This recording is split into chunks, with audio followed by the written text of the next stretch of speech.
الجسيم. دستور مدد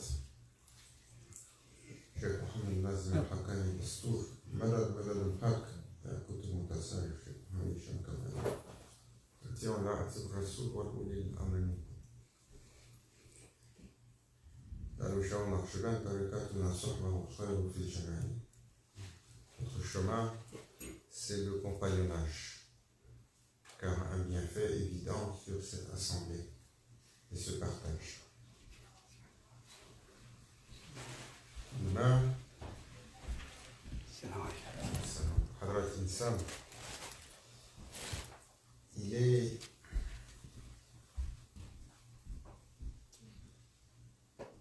la magnificence de la création. Et il a été créé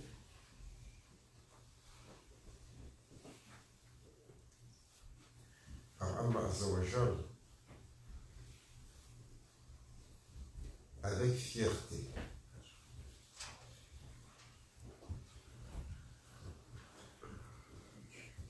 Avec fierté, même si les créatures ne peuvent pas manifester de fierté, elle appartient à Allah. Ce qu'il a déployé, ce qu'il a manifesté, ce qu'il a créé est sublime. Et il a choisi de couronner sa création sublime par la plus haute des créatures.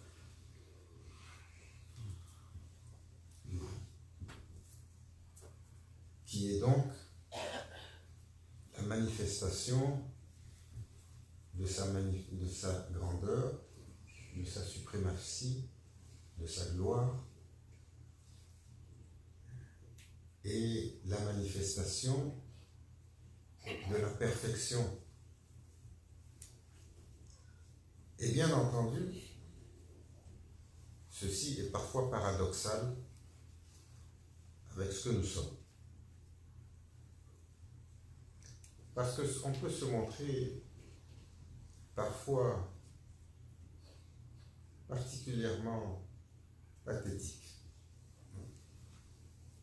Pas les autres.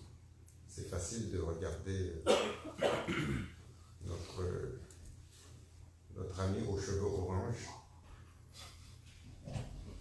Il est fameux maintenant. Sa chaise commence à bouger. Les gens sont en train de secouer la chaise, ils veulent le jeter pour prendre la chaise. Et penser qu'il est pathétique. Ah, ça, à bien des égards. Mais nous le sommes aussi, ô combien seulement si on savait. Mais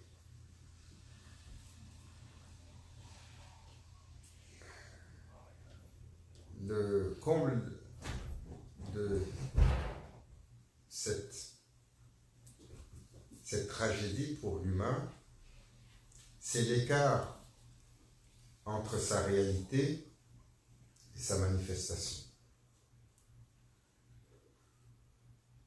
Créé d'une réalité sublime pour trôner telle la couronne de la création, mais on l'a soumis à l'épreuve. L'épreuve telle le feu ardent dans lequel on va plonger le métal pour en faire sortir sous les coups le matériau le plus magnifique, le plus accompli, le plus étincelant, le plus beau. Et ce monde se dénote de cette façon. Et l'humain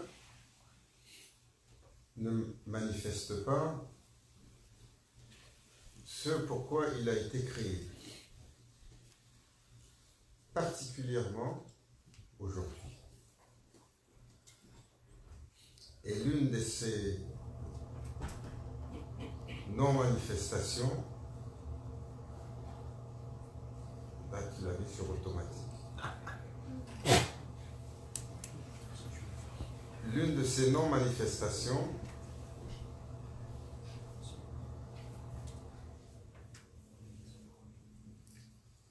est à propos de son état d'âme,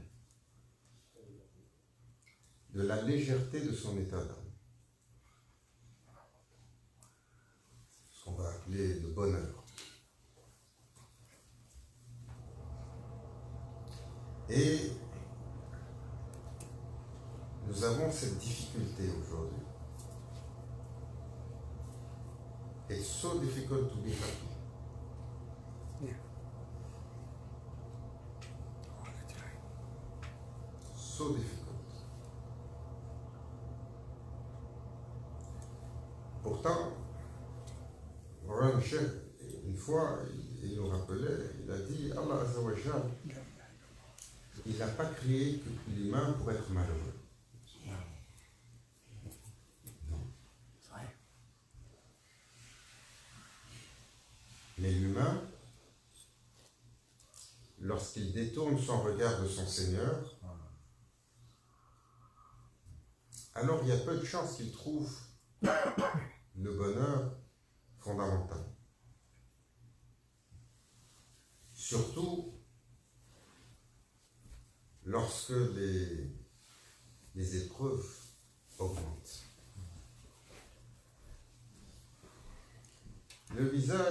Détourner le visage de son Seigneur, c'est une métaphore, c'est-à-dire détourner le cœur.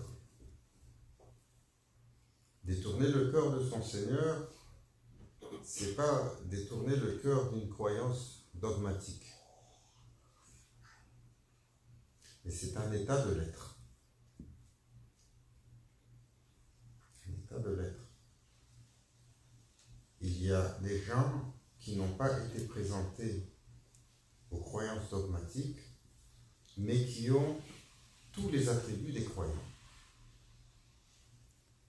Ils sont propres, intérieurement, sans malice, généreux de leur personne, aimant des autres, serviables, et ils retiennent leur mal.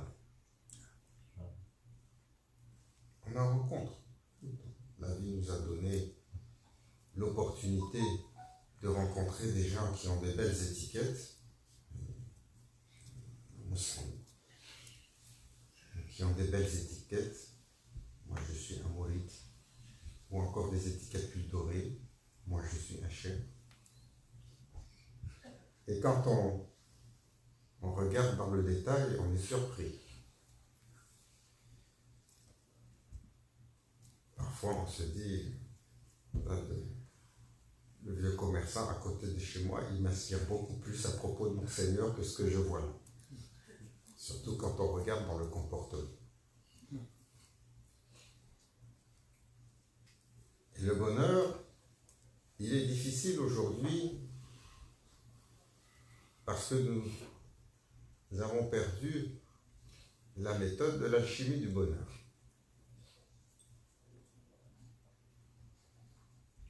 Le bonheur, il préconise que le cœur, il soit à la bonne place. Et il préconise que l'être, il ait une disposition sur le iman. Il préconise qu'il ait une prédisposition de afia, un bien-être fondamental où il est loin des controverses et des tracasseries qui nous tordent. Mais l'ancrage fondamental qui permet au cœur d'être heureux, c'est celui qui, en toute chose, regarde son Seigneur. Le mal-être qui rend l'humain triste, qui fait que l'humain perd son bonheur, c'est lorsque le serviteur n'est plus dans ce regard, il ne célèbre plus son Seigneur, mais il se tourne vers lui-même.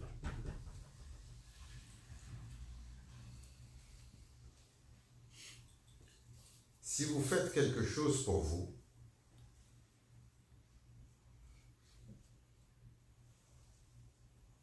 et qu'il n'y a là-dedans pas de reconnaissance des autres, qu'il y a là-dedans beaucoup d'épreuves et d'efforts, qu'il y a là-dedans peu de succès en finalité, alors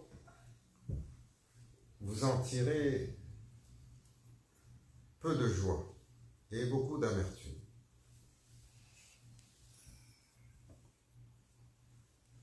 On estime avoir un minimum de reconnaissance pour ce qu'on fait. Et ça reste une dimension du nafs. Celui qui fait pour son Seigneur, il n'attend rien de personne. Il fait pour le plaisir de son Seigneur.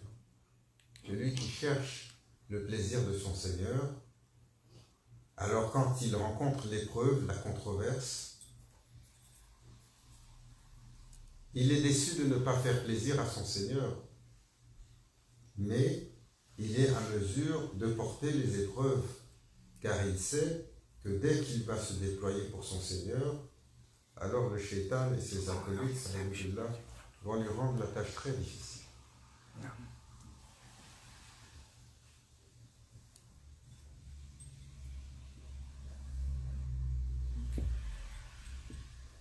Alors, dans notre temps,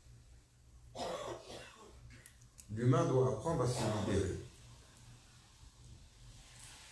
À se libérer de tout ce qui le tient prisonnier, de tout ce qui le contraint. Et tout ce qui le tient prisonnier et qui le contraint,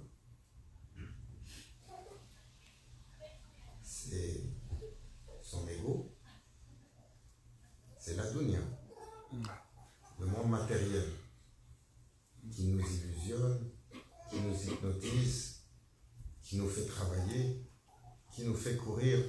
Vous avez vu le hamster qui court dans la roue, il rentre dedans, toute la journée il court, jusqu'à ce qu'il soit fatigué, là il s'arrête, il mange, il dort, il se relève, il court, finalement il va nulle part. Mais il court tellement qu'il a l'impression qu'il avance.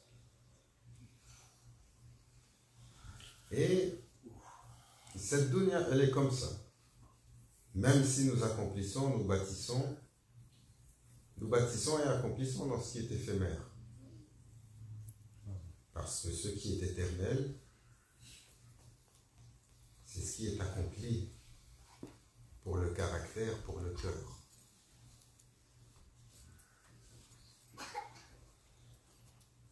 Et donc, l'humain doit s'affranchir de ses ennemis. Dunya, un shaitan, un nafs. Parce que l'ego, il prendra tout ce que vous allez faire pour lui. Et il va tyranniser et faire suffoquer l'âme. Mais l'ego, rien ne peut le satisfaire. L'ego, il a une caractéristique qu'on appelle Hawa. Hawa, c'est le désir insatiable. C'est un désir, regardez, quand vous regardez Qarun, vous comprenez. Les Qarun, il y en a beaucoup aujourd'hui. Ils ont accumulé assez de richesses pour 7 générations après eux et plus. S'ils vivent dans l'opulence. Mais ce n'est pas assez. On voyait dans nos richissimes et nos dignitaires, ils ont des parcs de voitures, il y a 10, 20, 30, 100 voitures dedans. Voilà, une, c'est pas assez, non, l'autre. Et même si tu changes tous les jours, il n'y a pas assez de journées dans l'année pour conduire toutes les voitures. Il faut que ce soit là. Il y a un astiqueur, là, il doit cirer les chromes, waxé de temps en temps. Quand les amis viennent, ils les amènent pour regarder la collection. Oui.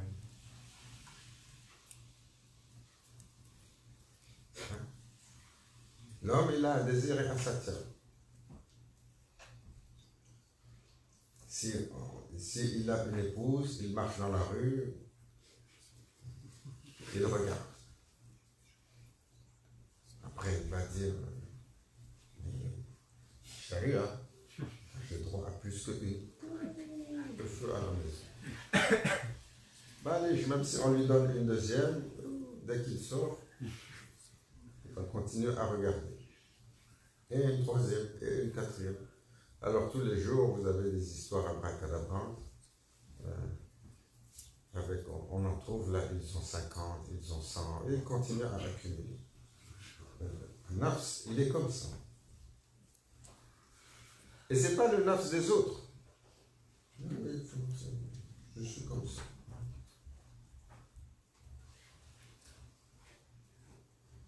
Un nafs, si tu lui donnes à manger, il va toujours regarder ce qu'il apprend. Et sur ce qu'il a mangé, s'il pouvait manger encore plus, il ferait. Mais à un moment donné, le corps, il sature. Et cette incapacité à remplir la satisfaction, on va avancer un peu mieux.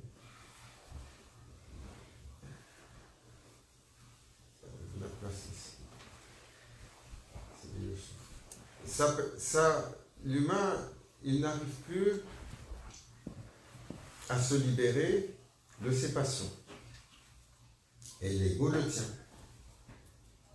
Mais l'ego, il n'y a rien qui le remplit. Il n'y a rien qui le comble. Une fois qu'il est comblé, il veut plus. Une fois qu'il est comblé, il veut plus. Il n'a pas cette gratitude où il est satisfait. Et donc, ces ennemis primaires-là, sans les écarter, l'humain ne peut pas être heureux. Et pour l'alchimie du bonheur, il faut se libérer également de tout ce qui est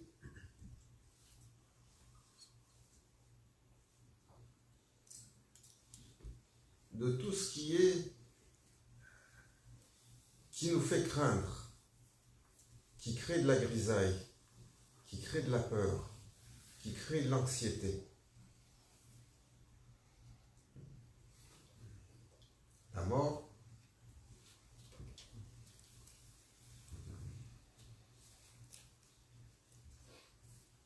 Allah Azza wa Jalla Jalaluhu, il a certifié. Elle est inévitable. Il faut l'apprivoiser. Il faut en faire son compagnon de vie.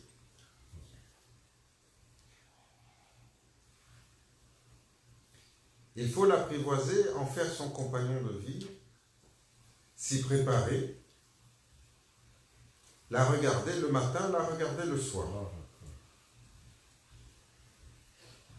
Et il faut être à mesure, lorsqu'elle arrive, parce qu'elle arrive tous les jours. Tous les jours, il y a quelqu'un que nous connaissons qui est parti.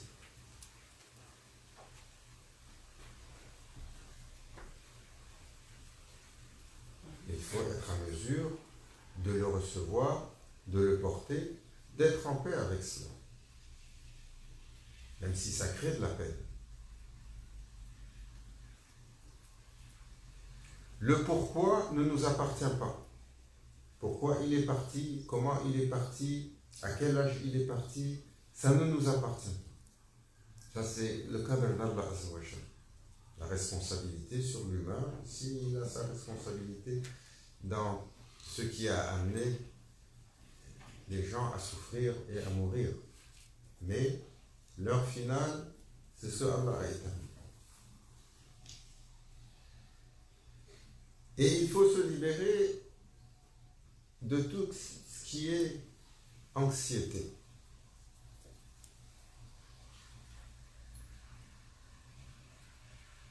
Mais l'anxiété à propos des choses de ce monde. Parce que l'humain doit être anxieux à propos de son éternité. Il doit être anxieux à propos de son Seigneur. Est-ce que je l'ai bien servi? Est-ce que j'ai été un serviteur gratifiant?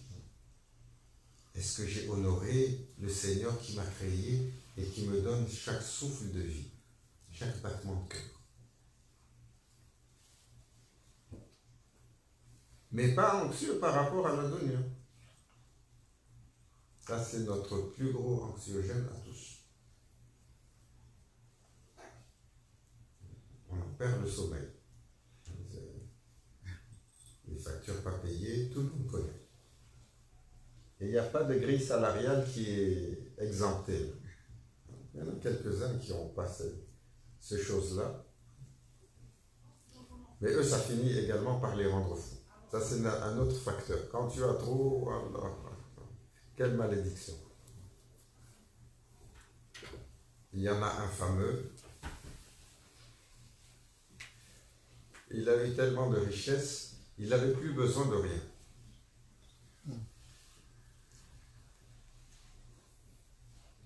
Il était riche comme Karoun.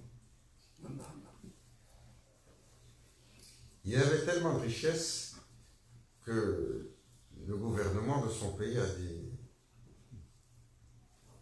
il faut couper ça parce que tu pèses aussi lourd que la moitié du pays.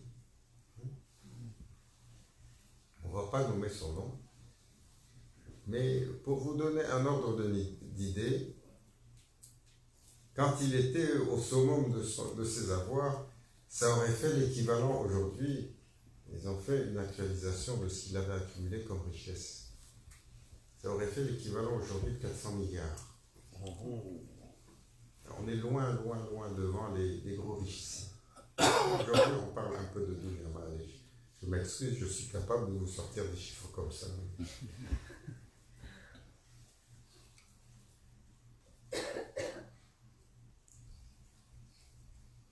Mais cela lui a permis donc de bâtir une belle tour de Nemrod.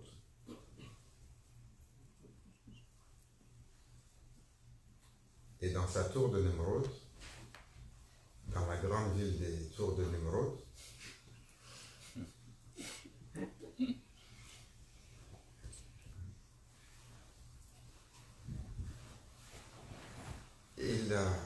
il était dans le plus beau des appartements au-dessus. Hein, comment il s'appelle ça?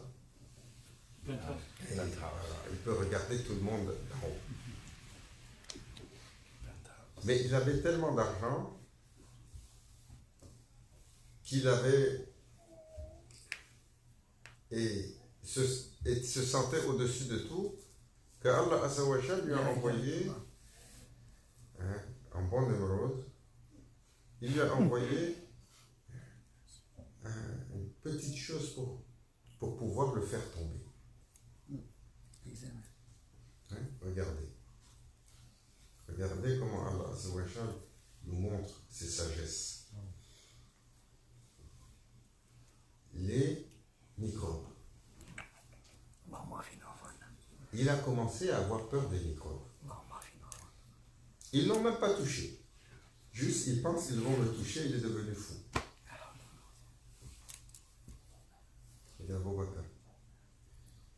Ils l'ont mis dans une boîte en verre. Même l'air qu'il respire, il doit être nettoyé. Il ne peut plus toucher personne. Il ne peut plus échanger avec personne. Il ne peut plus sortir de chez lui.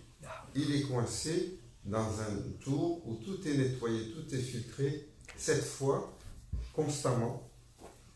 Et il n'avait plus de paix à l'intérieur de lui. Agile. Pourquoi? Parce qu'il y avait trop. Et ce trop,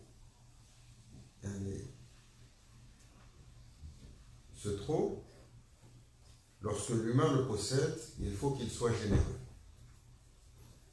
Il faut qu'il donne.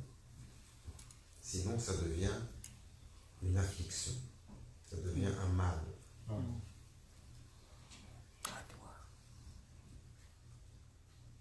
Donc, cette anxiété qui nous gangrène aujourd'hui, parce que nous sommes anxieux à propos de tout.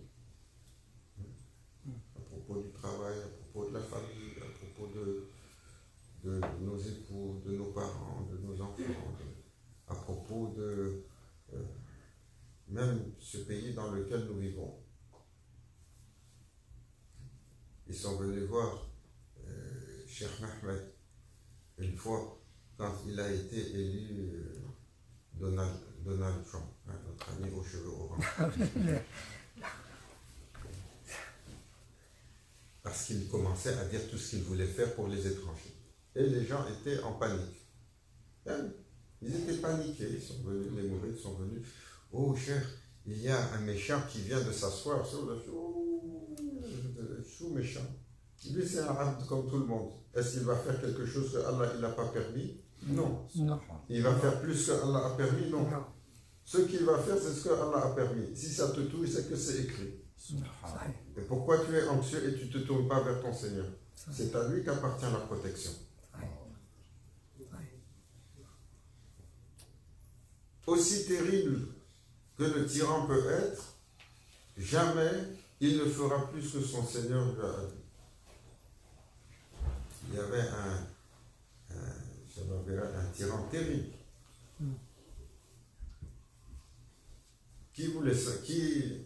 il savait qu'il était dur, il avait sans merci. Tout le monde goûtait à son sabre.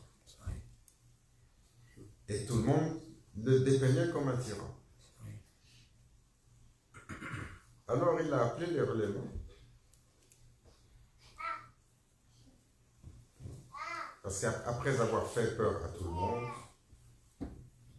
aux petites gens, aux gens riches, aux gens puissants, aux étrangers, aux voisins, tout le monde avait peur de lui.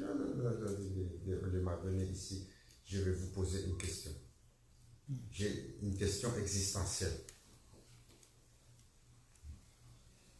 Il leur a dit, ce que je fais, c'est bien ou c'est mal?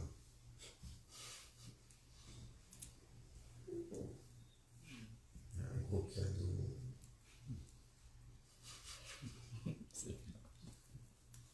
Le sultan, c'est le top. C'est le top. Kazab, il les a passés par le sabre. Après, l'autre moitié, il les appelle. Il dit, ce que je fais, c'est bien ou c'est mauvais? Ça c'est contre la charia, Allah dit ici, il a ça. C'est pas bien ce que vous faites. C'est pas... Oh, vous m'avez critiqué comme ça. Il les a passés aussi. Il continue à être tyran, mais toujours avec sa question existentielle. Il veut qu'on lui réponde là-dessus. Alors il a continué. Et une fois, il a pris un groupe de ulama, il y avait un fakir, un Bahlul qui s'est joint au groupe.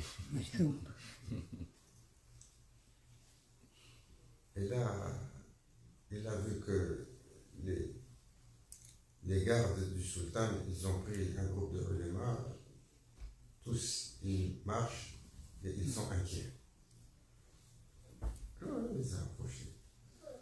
Qu'est-ce qui se passe comme ça? Il dit, on a été convoqué chez le sultan. Ah, mais je vous trouve bien sérieux pour les gens qui ont été convoqués chez le sultan. Est-ce que je peux venir vous accompagner? Peut-être qu'il y a la fête là-bas. Il faut faire attention là où on va, c'est pas bien. Est-ce que je vais vous accompagner? Allez, c'est ton choix. Finalement, il accompagne la caravane. On rentre chez le sultan, il les reçoit et il leur pose la question.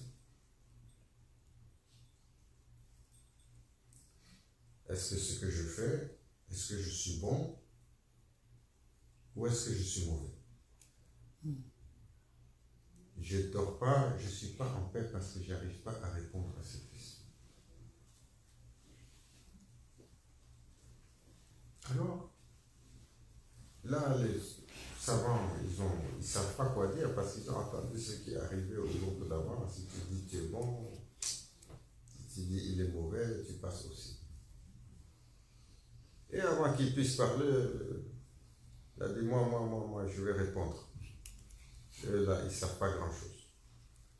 Alors là, les savants, ils sont encore plus inquiets parce que Bahlul, il a l'air un peu machoub là. Donc, on ne va pas mettre notre sort avec quelqu'un comme ça. Non, lui, il n'est pas avec nous, il ne nous représente pas. Le sultan dit, toi, tu m'intéresses bien ici. Il a dit, c'est quoi la question encore? Il a dit, ce que je fais, c'est bien, c'est mal. Il a dit, toi, tu te prends pour qui? Tu penses que tu es quelqu'un, que tu vas établir ce que tu es toi-même? Il a dit, tu es ce que Allah il a choisi pour toi. Ce que tu fais, c'est ce que Allah a décrété pour toi. Il a créé le bien et il a attribué des gens au bien. Il a créé le mal et il a attribué des gens au mal. Et personne ne peut inverser sa décision. Alors quelle prétention tu as de vouloir savoir cela? Tu n'es que ce que Allah a fait de toi.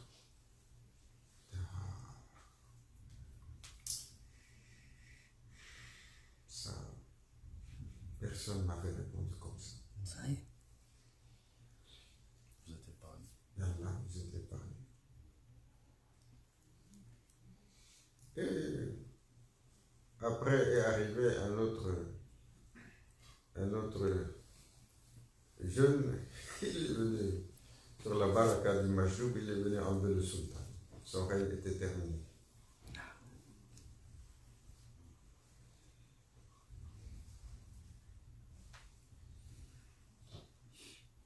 C'est important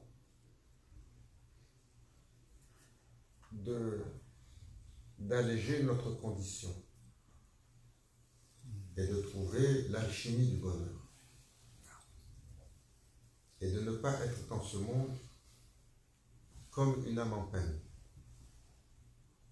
Et c'est ce que nous sommes tous à différents degrés. C'est une réalité. C'est une réalité. Pourquoi? Parce que le prophète sallallahu alayhi wa sallam que va venir le temps où ça va être comme ça. L'humanité va entrer dans une phase, il a dit, les enfants vont pousser les cheveux blancs. Les gens vont passer devant le cimetière et ils vont espérer qu'ils sont à la place des morts tellement c'est infernal de vivre sur terre. Et nous goûtons à ça. Chaque chose que nous touchons est comme un poison amer, comme une sucrerie empoisonnée.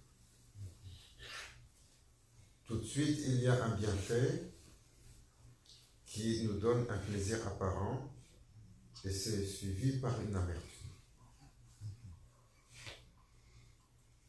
Et ce qui est censé nous alléger ne nous comble pas. Le petit bienfait qui est censé nous alléger ne nous comble pas. Le mariage qui est censé alléger la difficulté du feu de cette dunya devient plus difficile. Pourquoi? Parce que quand Allah Azza wa Jal, il a créé Sayyidina Adam alayhi salam et Hawa, on dit que sur le roh de Sayyidina Adam alayhi salam, avant qu'il soit manifesté, il a été façonné et on a fait pleuvoir sur lui beaucoup de choses. Et ce qui a été descendu sur lui, il y a eu 40 journées de pluie sur le roh, de pluie de difficultés et d'amertume et de tristesse. Et une journée, le soleil est sorti sur la joie. et sur la facilité. Et ça, pour la manifestation de Ruh dans ce monde, dans la dunya. Et alors, le prophète sallallahu alayhi wa sallam disait,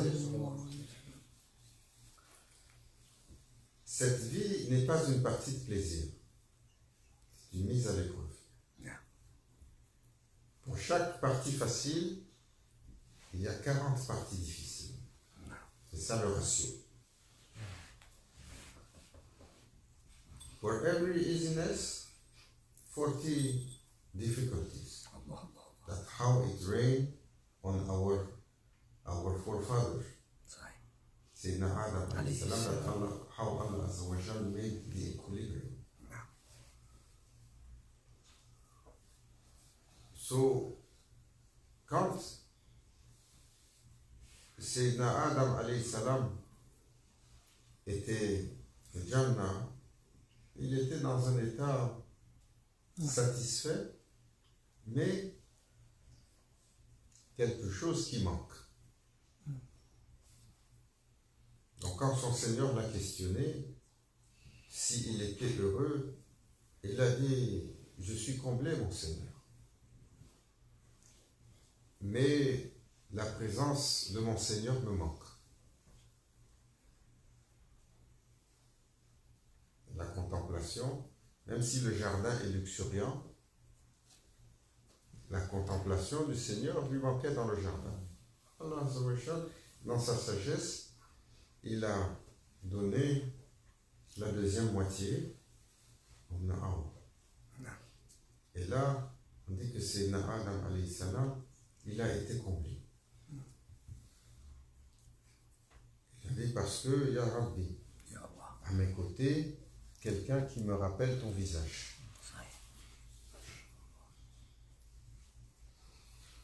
La manifestation de beauté, de douceur, qu'Allah a descendu sur la femme pour rappeler la manifestation Jamal d'Allah Azza wa Jal. Et c'est pour ça que le cœur est s'apaise. Mais Maulana Cheikh il disait que dans l'enseignement du prophète sallallahu alayhi wa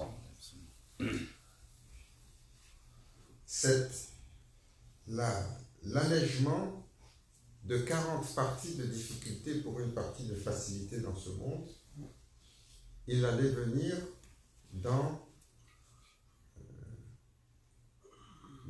l'union entre l'homme et la femme. L'homme, qui doit courber son échine pour le labeur, endurer la difficulté, porter le fardeau de la protection, de la guerre. Il ne faut pas être aujourd'hui, il ne faut pas être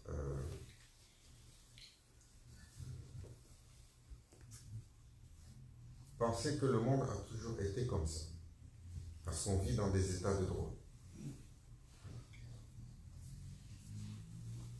Il n'y a pas longtemps, les états de droit n'étaient pas établis.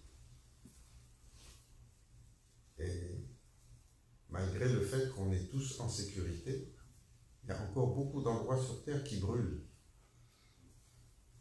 Sur les conflits, où tu ne peux pas traverser telle ou telle région sans risquer pour ta vie. Des endroits où tu ne peux pas aller chercher à boire sans risquer pour ta vie. Des zones de conflit comme ça. L'humanité était comme ça. Et l'homme, quand il rentrait de chez lui, après la journée de labeur, et Allah sait comment était le labeur. Aujourd'hui, les choses sont bien douces. Demandez aux pionniers qui ont défriché ce pays, qui sont arrivés avec des instruments qu'ils avaient dans la main et qui devaient... Vous allez partout autour de Montréal, on a des champs de céréales, on a des plantations. Ça, c'était des forêts avant. On a dû enlever ces arbres. Et les gens qui venaient ici n'étaient pas vêtus comme on avait, avaient des conditions de vie très difficiles. Et ils ont dû survivre littéralement, les pionniers. Donc nos conditions conditions sont relativement très faciles aujourd'hui. Mais de la dureté du labeur d'une journée, l'homme, dès qu'il rentre chez lui et qu'il rentre dans son sanctuaire, juste le regard et la présence de la voix de son épouse et sa présence allège l'intégralité du fardeau de ceux dont il rentre le labeur qu'il apporte. Et vice-versa. La dureté de la vie pour la femme, dès que son compagnon rentre à la maison, alors tout de suite, tout le tracas, toutes les peines, toutes les histoires avec les enfants, ou ci ou ça, s'apaisait. On vous met ça un scénario dans un monde traditionnel. Aujourd'hui, on sait que tout le monde sort le matin, on dépose les enfants, on prend le métro, on fait ci, on est maniche. C'est l'histoire de Maulana Cheikh, je vous raconte l'histoire comme Maulana Cheikh Nazim il nous a raconté. Il a dit donc, Allah Azza wa Jal a fait que l'un pour l'autre, c'était un allègement de la peine et de la difficulté de ce monde. Comme ce monde est rude et dur, le confort, la sécurité, le bien-être, dès que tu revenais à la maison, au contact de ton épouse, de ton époux, alors ça s'allège. Dans notre temps,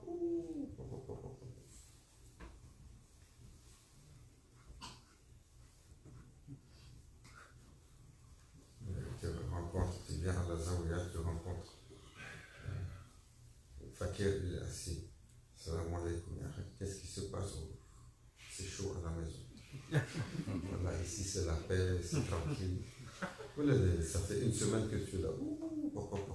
Ici, comme la récréation. Je suis pressé le matin pour aller au travail.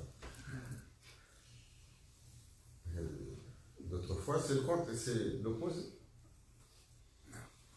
Il lui casse tellement la tête à son épouse qu'elle est pressée le matin pour sortir, amener les enfants à la garderie. Comme ça. Comment les choses se sont inversées. Comment là où devait venir l'apaisement pour les cœurs, alors ça devient une source de stress extrême. Alors comment passer à travers notre temps? Comment retrouver cette alchimie fondamentale du bonheur? Parce que c'est ce pourquoi nous avons été créés. C'est pour ça, en islam, le prophète sallallahu alayhi wa sallam, le plus important dans votre vie, c'est de vous tourner vers votre Seigneur. De vous tourner vers votre Seigneur. Aucune peine de ce monde ne saura vous atteindre si vous êtes en contemplation de votre Seigneur.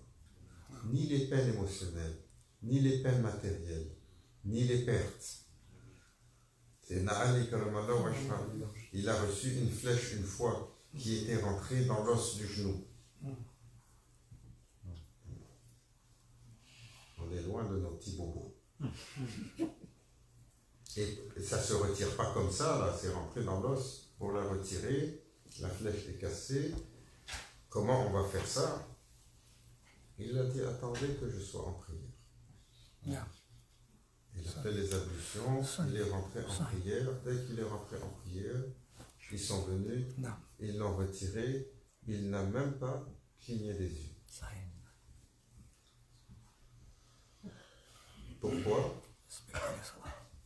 Parce qu'ils avaient une manifestation de la présence d'Allah dans leur prière, que même la peine physique, ils la sentent. Shahid, le prophète sallallahu alayhi wa sallam a dit, quand il meurt, fils Abilillah, le shahid, et que le sabre le transperce, il ne sent du sabre pas plus qu'un pinch, un pincement. Ah, quel miracle! Et dans les turbulences émotionnelles, même chose. Sadatuna Rabia al-Adawiya, on prend toujours les extrêmes, mais ce sont des exemples qui sont éloquents. Toujours dans la contemplation de son Seigneur, peu importe ce qu'a été son conjoint et la disgrâce dans laquelle elle vivait, elle n'a pas vu. Et elle a louangé son Seigneur toutes les journées pour avoir un tel compagnon. On ne peut pas être comme ça. On peut se rappeler pour s'inspirer, pour se donner du courage et pour se dire, là est la voie de l'accomplissement. Là est la voie du bonheur. Là est la voie que Allah Azza wa Jal donne pour ceux qui le regardent et cherchent son plaisir. Ce sont des choses qui sont à la fois simples à mentionner et difficiles à accomplir. Se détacher des choses, faire la paix avec toutes choses, s'alléger sur les contraintes par l'amour d'Allah, par la contemplation d'Allah et le chemin du succès. C'est fondamentalement de cette façon-là que se bâtit la chose. Vous n'allez pas trouver quelqu'un qui a eu un goût plus amer dans ce monde que le prophète. Et il l'a dit. Les prophètes sont les plus éprouvés. Et parmi eux, j'ai été le plus éprouvé. Mais vous n'avez jamais entendu que le prophète c'était pas un homme heureux. C'était pas un homme satisfait. C'était pas un homme serein. C'était pas un homme qui était dans la rafia. Il a perdu son père. Il a perdu sa mère. Il a perdu son oncle. Il a perdu son grand-père. Il a perdu son épouse. Il a perdu ses enfants. Il a perdu ses garçons. Et si vous lui demandez, il vous dira Alhamdulillah, comment mon Seigneur m'a favorisé. Nous, on a perdu autant. Et qu'est-ce qu'il a perdu d'autre? Combien de compagnons il a perdu? Et comment il aimait ses compagnons? Comme des frères, combien il en a perdu? Combien il a envoyé, sachant qu'ils ne reviennent pas vivants? Mais on n'a jamais eu le soupçon d'un soupçon de doute sur l'état de sérénité et de plaisir dans son cœur. Car son cœur avec son Seigneur. Et il est l'exemple par excellence.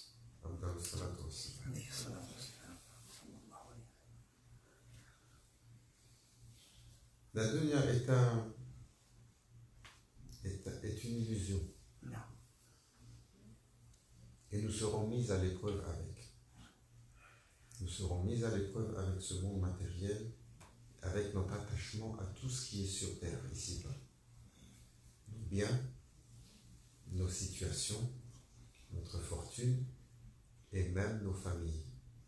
Parce que nos familles font partie de cette manifestation matérielle. Et nous aurons de l'attachement par rapport à nos familles. Et Allah a juré que nous serons mis à l'épreuve avec ça. Comme le prophète sallallahu alayhi wa sallam a été mis à l'épreuve avec ses bien-aimés. Mais il n'a jamais détourné le visage de son Seigneur. Et il a toujours atteint la sérénité.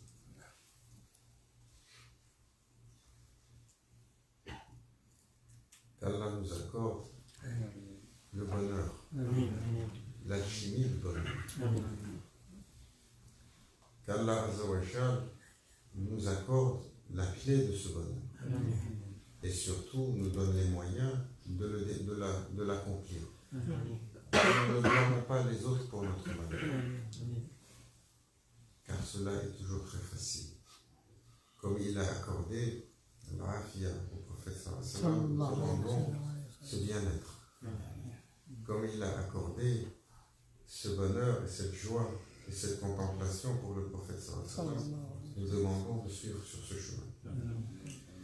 Que nous soit allégée la tristesse, que nous soit accordée la force de porter l'épreuve, que nous soyons protégés des épreuves que nous ne pouvons pas porter, de celles qui nous sont données, que nous soit donnée la guidance, la force, le courage